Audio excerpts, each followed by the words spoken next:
Assalamualaikum warahmatullahi wabarakatuh. Alhamdulillahilladzi arsala rasulahu bil huda wa dinil haqq liyudhhirahu 'alad dini kullih wa kafa billahi syahida. Asyhadu an la ilaha illallah wa asyhadu anna Muhammadan abduhu wa rasuluh la nabiyya wa la rasula ba'dah. Arsalahu bil huda wa dinil haqq liyudhhirahu 'alad dini kullih wa kafa billahi syahida. Allahumma shalli ala Muhammadin wa ala alihi wa sahbihi ajmain, amma ba'd. Qala Allah Ta'ala fi kitabil karim, a'udzu billahi minasyaitonir rajim. Bismillahirrahmanirrahim. Ya ayyuhalladzina amanu taqullaha haqqa tuqatih wa la tamutunna illa wa antum muslimun. Fa inna asdaqal hadisi kitabullah wa khairal hadi hadi Muhammadin sallallahu alaihi wasallam, syarrul umuri muhdatsatuha wa kullu muhdatsatin bid'ah wa kullu bid'atin dhalalah, amma ba'd. Alhamdulillah, ibu-ibu, marilah kita memanjatkan puji syukur kehadirat Allah Subhanahu wa taala. Masih di musim penghujan, mudah-mudahan tidak mengalami banjir sebagaimana yang dialami oleh saudara kita di Aceh, Sumatera Utara dan Sumatera Barat. Sehingga jangan lupa setiap kali hujan kita berdoa Allahumma shayyiban nafi'a. Allahumma shayyiban nafi'a. Salawat dan salam semoga tercurah kepada Nabi besar Muhammad sallallahu alaihi wasallam, juga untuk para keluarganya yang mulia, untuk sahabat-sahabatnya yang mulia, dan untuk pengikutnya yang istiqomah sampai akhir zaman. Pada hari ini kita masih melanjutkan pembahasan dengan topik besar, yaitu sedekah, ya. Yang mana sedekah itu ada dua, ada sedekah wajib dan ada sedekah sunnah. Sedekah wajib adalah membayar zakat, ya, zakat. Di dalam bab sedekah ini ada banyak hal. Yang pertama, kita dituntut untuk ikhlas dalam bersedekah, ya, baik yang wajib maupun yang sunnah. Semuanya ikhlas, yaitu semata-mata untuk mencari ridho Allah Subhanahu wa taala. Semata-mata untuk mencari karunia Allah, ridho Allah. Bukan ingin mendapatkan pujian. Bukan ingin mendapatkan pujian. Supaya kita dipuji manusia sebagai orang yang dermawan, sebagai orang yang belas kasihan atau welas asih, ya. Kita tidak mengharapkan pujian, termasuk ucapan terima kasih, ya. Tapi semata-mata kita bersedekah, baik yang wajib maupun yang sunnah, karena ingin mendapatkan ridho dari Allah Subhanahu wa taala. Itu yang pertama. Seseorang wajib mengikhlaskan niat hanya karena Allah semata di dalam bersedekah dan mencari keridhoannya serta kedekatan di sisinya. Jadi kita bersedekah itu dalam rangka taqarrub ilallah. Kita bersedekah itu dalam rangka supaya kita itu dekat dengan Allah. Kalau kita dekat dengan Allah, maka insya Allah segala cita-cita dan keinginan kita akan terkabul, ya. Dan manusia pasti senang. Manusia pasti senang lah secara zahir, Bu, ya. Senang kalau dekat dengan gubernur. Bapak dekat dengan Bu Wali Kota. Oh, saya dekat. Oh, itu kayaknya rasanya senang, ya. Kemungkinan dapat apa itu, ya. Walaupun itu masih dalam hayalan, ya, hayalan, tapi pasti senang. Senang nggak dengan dekat dengan Pak Camat, dekat dengan Pak Menteri? Pasti senang. Nah, kalau dekat Pak Camat, dekat Presiden, dekat Menteri itu saja senang, maka orang beriman dekat dengan Allah pasti harus lebih senang. Karena apa? Karena Allah adalah Rabbul Alamin, pemilik seluruh alam, pemilik semesta alam, ya. Allah yang memiliki matahari, memiliki bulan, memiliki bumi, Allah yang mengatur hujan, Allah yang memiliki emas di dalam bumi, memiliki tambang ini, tambang ini, tambang ini, tambang ini, semuanya milik Allah. Ya. Apabila keikhlasan tidak ada, sedekah akan batal dan menggugurkan pahalanya. Jadi kalau tidak ada keikhlasan, maka pahala sedekah nol, gugur, ya. Maka agar kita mendapatkan pahala sedekah, mari kita ikhlaskan karena Allah, bukan karena ingin dipuji, bukan karena ingin dikenal sebagai seorang dermawan. Sebagian orang bersedekah dengan tujuan riya dan sum'ah, serta berbangga-bangga untuk menyombongkan diri agar ia dikenal dengan sedekahnya. Itu tadi, ya. Riya itu pamer, ya, riya itu pamer. Sum'ah itu menceritakan apa yang sudah dilakukannya secara diam-diam, ya. Dia sudah bersedekah diam-diam, tengah malam nggak ada yang tahu, tapi pagi harinya dia cerita, ya. Nah itu namanya sum'ah, ya, sum'ah. Padahal sudah bagus itu, dia sedekah malam-malam nggak ada yang tahu, itu sudah bagus. Tapi sayang pagi harinya dibongkar, ya, sehingga orang tahu semua. Untuk berbangga-bangga, untuk menyombongkan diri agar ia dikenal, ya. Oh kalau ibu itu, oh kalau bapak itu adalah bapak yang sangat terkenal dermawan, ya. Bahkan ia berusaha untuk menonjolkan hal itu. Orang-orang seperti ini akan disiksa pada hari kiamat dengan siksa yang sangat berat, ya. Jadi orang yang tidak memiliki keikhlasan di dalam bersedekah, maka akan disiksa oleh Allah. Padahal cuma masalah niat, Bu. Padahal cuma masalah niat, ya. Niat keliru sedikit akan disiksa. Nabi Muhammad SAW bersabda, awalu man tusa'aru bihimun nar yaumal kiamati salasah. Orang yang pertama kali dibakar tubuh mereka dengan api neraka pada hari kiamat ada 3 golongan. Ada 3 golongan orang yang pertama kali dibakar tubuhnya oleh api neraka. Nah, siapa 3 golongan itu? Salah satunya adalah wayu'ta bil mutasaddiq, dan dihadirkan orang yang bersedekah, ya. Jadi orang yang bersedekah termasuk akan masuk neraka apabila sedekahnya itu bukan karena Allah, tapi karena ingin pujian, ya, ingin terkenal, ya. Sampai Nabi bersabda, fayaqulullah kadzabta innama tasaddaqta liyuqal jawadun faqad qila. Allah berkata, kamu dusta, kamu bohong, kamu bersedekah agar dikatakan dermawan. Begitulah kenyataan yang telah dikatakan, ya. Jadi ketika ditanya di akhirat, wahai fulan, wahai bapak, wahai ibu, Anda di dunia ngapain? Saya di dunia rajin sedekah ya Allah, rajin karena Engkau ya Allah, katanya. Padahal kata Allah, azabta, bohong kamu, bohong, bukan karena Allah, bukan, tapi kamu bersedekah karena ingin dipuji. Maka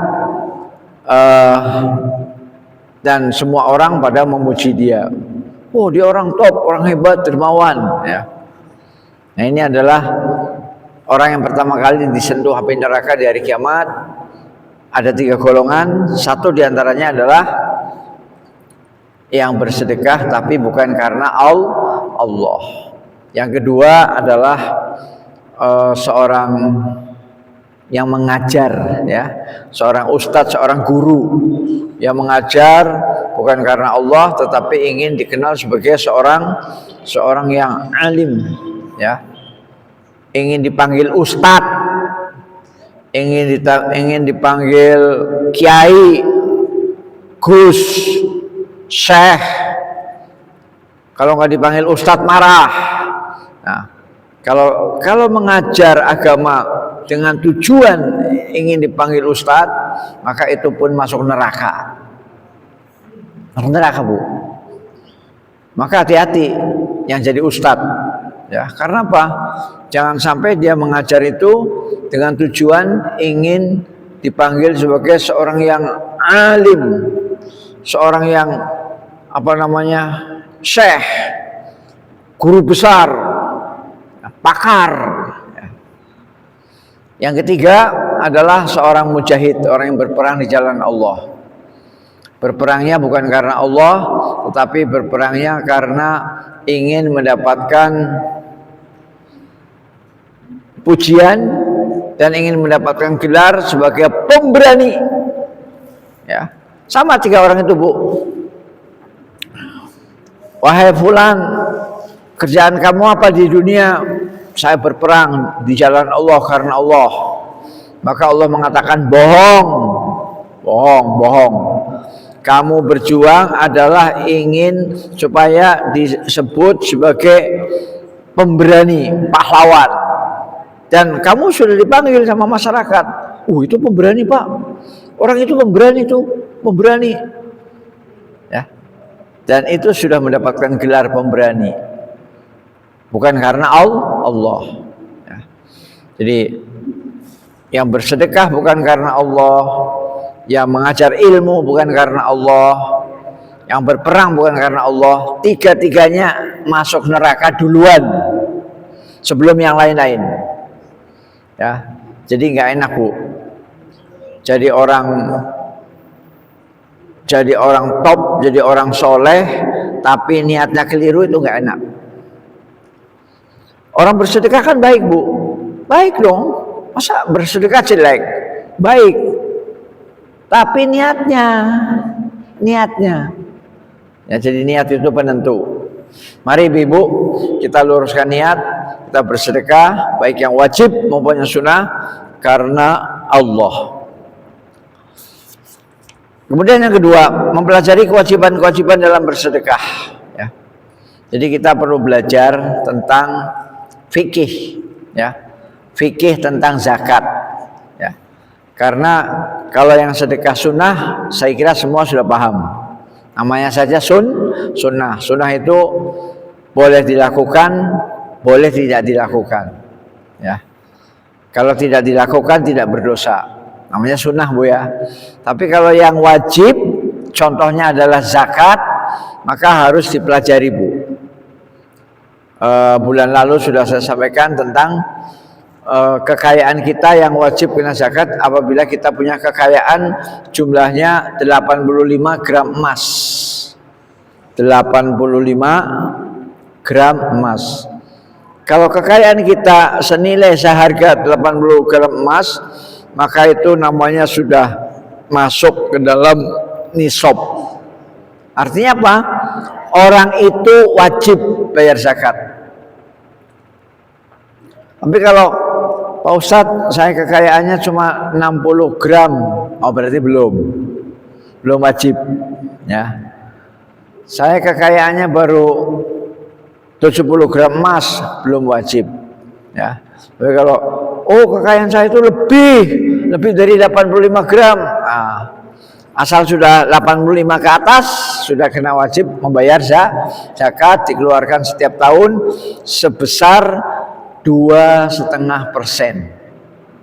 2,5% dikeluarkan. Jadi kalau emas ibu 80, katakanlah emas ibu 100 gram, katakanlah ya 100 gram, maka kalau 10%-nya kan berarti 10 gram, Bu, ya. Nah, 10 gram dibagi 4 berarti 2,5 gram emas. Keluarkan 2,5 gram emas. Kalau kekayaan ibu 100 gram emas. Bagi seorang muslim wajib mempelajari tentang sedekah-sedekah yang diwajibkan atas dirinya, mempelajari ukuran-ukurannya, serta kepada siapa sedekah itu harus diberikan, serta hal-hal lainnya akan meluruskan ibadahnya tersebut. Jadi kita harus tahu bahwa kita telah wajib berzakat kalau kekayaan kita minimal sudah mencapai 85 gram emas. Kalau kekayaan kita baru 10 gram emas, belum. Ya. Kemudian siapa yang berhak menerima? Kita juga harus pelajari. Jangan sembarangan kasih, jangan. Ada 8 asnaf. Ada 8 manusia-manusia yang berhak menerima zakat. Ya. Di dalam surat At-Taubah ayat 60. Ya. Mulai dari fakir, miskin, ya, gharim itu yang terlilit hutang, gharim. Kemudian Ibnu Sabil itu musafir, Bu. Ibnu itu anak, Sabil itu jalan, orang yang di jalan, musafir. Kemudian Sabilillah itu pejuang, mujahid, orang yang berjuang di jalan Allah. Baik para ulama maupun para mujahid yang berperang di medan perang. Kemudian untuk membebaskan budak. Kemudian untuk mu'alaf untuk orang yang baru masuk Islam. Otomatis kalau baru masuk Islam kan dia diusir dari keluarganya, Bu. Kemudian keuangannya digunting kan, Bu, putus. Nah, sehingga dia seolah-olah sebatang kara, luntang-lantung, kayak layang-layang putus kan, Bu, layang-layang putus. Nah, mu'alaf itu berhak menerima zakat. Kemudian yang terakhir adalah amil, bukan hamil, amil. Nanti dikira, kata Pak Ustadz, ibu hamil dapat, bukan hamil, amil, yaitu pegawai zakat. Orang yang pagi, sore, siang, malam ngurusi umat atau ngurusi zakat, menagih, mengambil, menghitung, membagikan, ya, namanya amil. Ya. Nah, itulah 8 golongan yang berhak menerima zakat. Selain itu no. Orang oleh, nggak boleh. Ya. Jadi kalau ibu bertanya, Pak boleh nggak Pak zakat untuk bangun masjid? Nggak boleh. Boleh nggak Pak zakat untuk panti asuhan yatim piatu? Nggak boleh. Ya. Harus 8 orang. 8 itu orang semua, Bu. 8 itu orang semua. Fakir, orang apa bangunan? Fakir, orang. Miskin, orang apa bangunan? Orang. Gharim, orang apa benda? Orang. Sabilillah, Ibnu Sabil, mu'alaf, semuanya itu orang, Bu. Orang. Nah, jadi jangan sampai uang zakat untuk bikin sekolah, untuk bikin pesantren, itu nggak boleh, nggak cocok, nggak benar. Karena sesuai dengan surat 9 ayat 60, 8 golongan itu semuanya orang semua. Mu'alaf orang, amil orang, budak orang, fakir orang, miskin orang, yang terlilit hutang orang, musafir orang, mujahid, pejuang, ulama orang semua, ya. Nah, itu jadi jangan sampai kita salah. Terus bagaimana Ustaz untuk bangun masjid? Untuk masuk bangun masjid menggunakan sedekah sunnah. Untuk yatim piatu sedekah sunnah. Ya, bikin sekolah, bikin masjid, bikin kuburan, ya, wakaf kuburan, itu menggunakan sedekah sunnah. Untuk dakwah ke pelosok, dakwah ke Papua, dakwah ke Pulau Nias, dakwah ke Pulau Mentawai, menggunakan uang sedekah sunnah, ya. Sunnah itu tidak terbatas, Bu. Bisa 1 M, bisa 2 M, bisa 3 M. M itu maksudnya ember, ya. Ya. Jadi lebih banyak malah dari zakat. Zakat kan cuma dari berapa? 2,5 gram emas kan? 2,5 gram emas kali berapa sekarang? Sekarang emas harganya 26. Jadi nggak banyak. Tapi kalau yang sedekah sunnah itu bisa M-an. Pak Ustadz, saya punya gedung tuh, hotel, saya wakafkan. Pak Ustadz, saya punya rumah tuh, saya punya rumah 4, dan 1 diwakafkan. Itu malah M-an harganya. Ya. Kalau zakat itu kecil, orang cuma 2,5% kok. Ya. Jadi prinsipnya kita harus belajar fikih, Bu ya. Dan kita jangan sampai kekayaannya sudah lebih dari 85, kemudian diam aja. Pura-pura lupa, pura-pura nggak dengar, pura-pura nggak tahu. Nanti di hari kiamat kita akan digosok dengan setrika neraka. Cos, ya baru jerit-jerit, ya. Jadi harta kekayaan yang tidak mau disakatkan akan dijadikan setrika, kemudian digosokkan di badan. Cos, ya. Maka kita jangan sampai kekayaannya sudah banyak, gelangnya banyak, kalungnya banyak, kita diam aja. Pak Ustadz nggak ngelihat ini. Paling juga yang ngelihat cuma Allah, tetangga nggak ngelihat. Nah, itu jangan sampai. Ya. Harus betul-betul dikeluarkan untuk membayar zakat.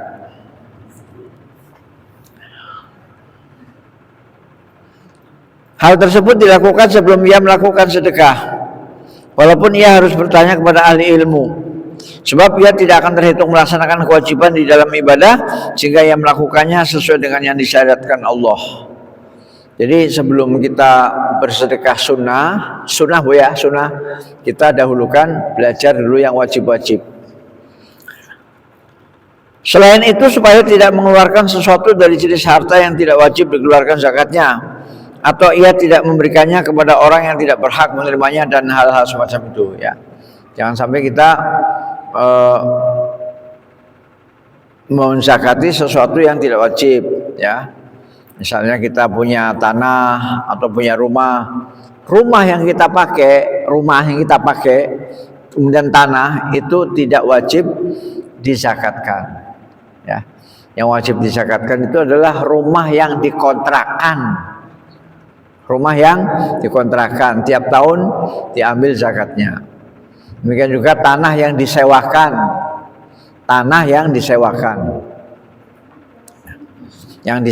Mobil juga begitu. Mobil yang dipakai sendiri nggak kena zakat, nggak kena. Tapi mobil yang dipinjam, yang dirental, yang disewakan, nah itu kena zakat. Jadi yang disewakan, yang direntalkan, yang dibisniskan, rumah, ruko, mobil, tanah yang dibisniskan itu kena zakat. Tapi kalau Ustadz, ini rumah saya pakai untuk tidur, kena zakat nggak? Nggak kena, ya, nggak kena. Kemudian yang ketiga, tidak menunda-nunda sedekah yang wajib hingga keluar waktunya. Jadi untuk zakat sedekah wajib itu jangan sampai ditunda-tunda, ya. Kalau memang harus dikeluarkan bulan Rajab seperti sekarang Bu ya, sekarang ini bulan Rajab ini. Ya, jangan sampai saya zakatnya nantilah nunggu Ramadan, jangan ya. Kalau memang harta kita itu sudah setahun dan jatuhnya di bulan Rajab, ya bulan Rajab kita keluarkan. Karena salah satu syarat zakat itu di samping nisab kekayaan kita 85 gram emas, juga kekayaan itu sudah menginap di rumah kita setahun. Itu namanya haul. Jadi harta itu adalah harta yang sudah menginap di rumah kita setahun. Itu namanya haul. Tapi kalau hartanya baru diterima kemarin sore, belum wajib zakat. Ya, belum wajib zakat. Tapi ibu udah berapa lama ini megang uang 1 M? Oh, udah setahun lebih. Wah, kena zakat. karena sudah menginap di rumah kita setahun. Itu namanya haul. Ya, haul. Itu syarat juga, syarat. Jadi kalau ibu dapat 1 M ini kapan? Kemarin sore. Belum kena zakat, ya, belum kena zakat. Harus menginap satu tahun. Ya. Jadi syaratnya nisab dan haul. Ya. Nisab itu kekayaan kita sudah 85 gram emas, itu namanya nisab. Haul itu artinya sudah menginap di rumah kita setahun. Ya. Nah, barulah keluar. Nah, oleh karena itulah zakat wajib itu bulannya beda-beda, setiap orang beda-beda bu bulannya. Ada yang mengeluarkannya Ramadan, Syawal, Dzulqa'dah, Dzulhijjah, Muharram, Safar, Rabiul Awal, Rabiul Akhir, Jumadil Awal, Jumadil Akhir, Sya'ban, beda-beda. Tergantung kapan dia pertama kali terima uang, kapan dia pertama kali terima uang. Kalau misalnya saya pertama kali terima uang bulan Rabiul Awal, nah berarti bulan Rabiul Awal tahun depan bayar zakat.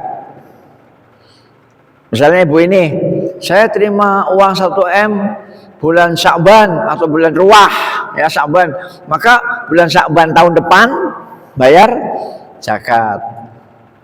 Saya terima uangnya bulan Rabiul Awal atau bulan haji, maka bayar zakatnya bulan haji tahun depan.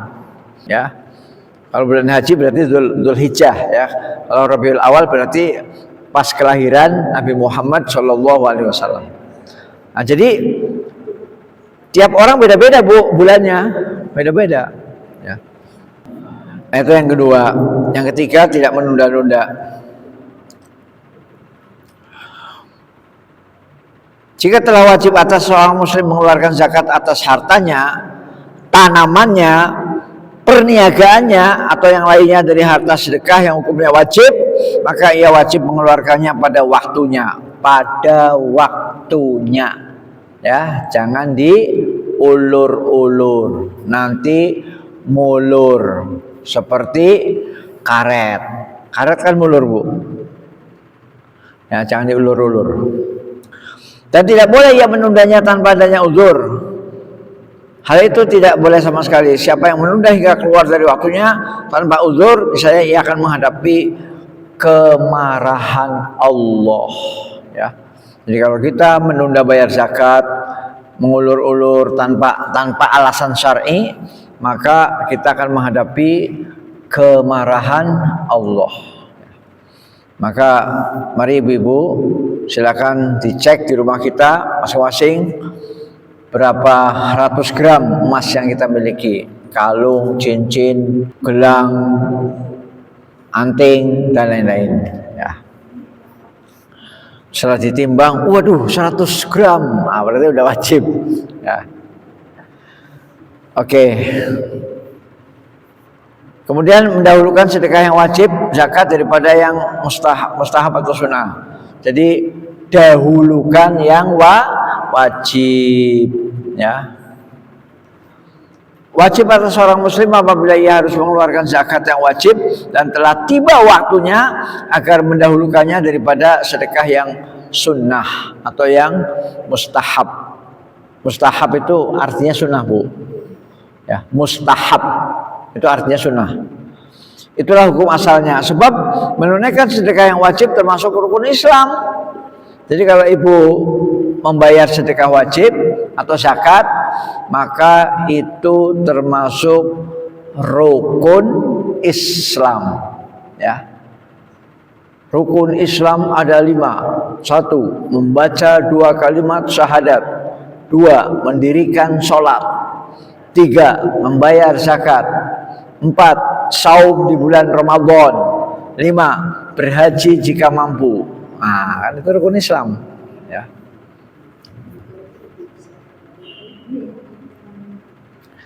Allah Subhanahu wa taala tidak akan menerima amalan-amalan sunnah hingga ia mengamalkan amalan wajib. Jadi kalau wajibnya nggak mau ditunaikan, maka amalan sunnahnya tidak diterima. Tidak diterima Bu, ditolak. Ya. Maka wajib dahulu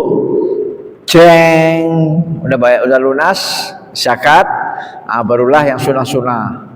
Yang sunnah-sunnah itu Jumat berkah, kemudian sedekah anak yatim, sedekah janda-janda miskin yang anaknya banyak, janda miskin anaknya banyak. Ya. Miskin loh Bu ya, miskin anaknya banyak, itu wajib segera dibantu. Jadi saya ulangi, Allah Azza wa Jalla tidak akan menerima amalan-amalan sunnah hingga ia mengamalkan amalan wajib. Amal yang disukai Allah untuk mendekatkan diri kepadanya adalah dengan menunaikan kewajiban. Sebagaimana disebutkan dalam hadis qudsi, wa ma taqarraba ilayya 'abdi bi syai'in ahabba ilayya mimma aftaradtu alaihi. Dan tidaklah seorang hamba mendekatkan diri kepadaku dengan sesuatu yang lebih aku sukai daripada apa-apa yang telah aku wajibkan. Jadi kalau kita menjalankan kewajiban Bu, kita menjalankan kewajiban sholat wajib, puasa wajib, sedekah wajib, haji, maka itu adalah yang paling Allah sukai. Paling Allah sukai. Dan kita dekat kepada Allah Bu, dekat ya. Barang siapa mendahulukan sedekah yang mustahab atau sunnah atas yang wajib, maka ia berada dalam kesalahan besar. Ya, maka ia berada dalam kesalahan besar. Ia melakukan hal itu disebabkan kejahilan terhadap syariat dan karena kekurangan ilmunya tentang hal-hal yang disukai oleh Allah Subhanahu wa taala. Nah, jadi itulah pentingnya ngaji Bu. Inilah pentingnya pengajian ya. Supaya kita tahu kewajiban saya apa dulu ya. Oh, kewajiban saya bayar zakat dulu. Saya sudah, barulah yang sunnah-sunnah. Jangan sampai saya udah nyumbang sana, nyumbang sana, nyumbang sana, nyumbang sana, nyumbang sana, nyumbang ke Aceh, nyumbang bikin masjid. Zakatnya bayar enggak? Enggak. Itu maka sesuatu yang salah besar, dan amalan-amalan sunnahnya itu ditolak ya. Nah kemudian pada siang hari ini saya akan menyampaikan apabila seseorang bersedekah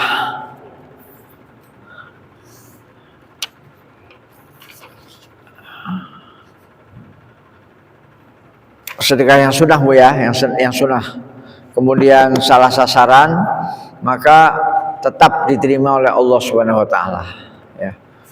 Misalnya kita memberikan sedekah sunnah, kita kira dia miskin, kita kira, tahu-tahu ternyata pencuri dia Bu, garong, maling, pencuri, maka tetap diterima oleh Allah Subhanahu wa taala ya, diterima.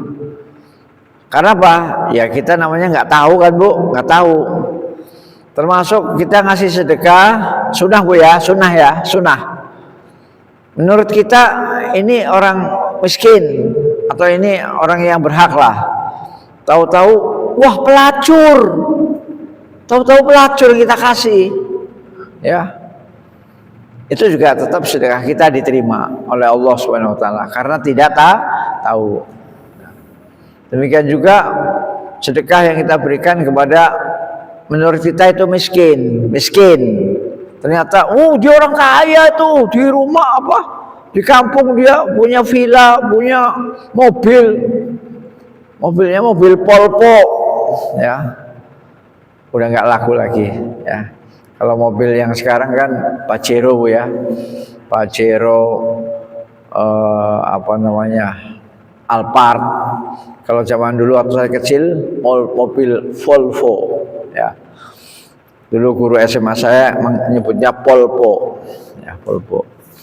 Nah, Ustadz kata siapa Ustadz? Kalau sedekah sunnah salah sasaran diterima, ini dalilnya Bu ya, dalilnya saya bacakan. Tidak mengurungkan niat bersedekah karena keraguan terhadap orang yang menerimanya. Jadi kalau kita mau sedekah sunnah, kemudian kita ragu, kaya nggak ya ini, miskin nggak ya, miskin nggak ya. Terus nggak jadilah, jangan mengurungkan, jangan membatalkan. Udah Bismillah, Bismillah. Setelah dikasih, wah ternyata dia pelacur, nggak apa-apa,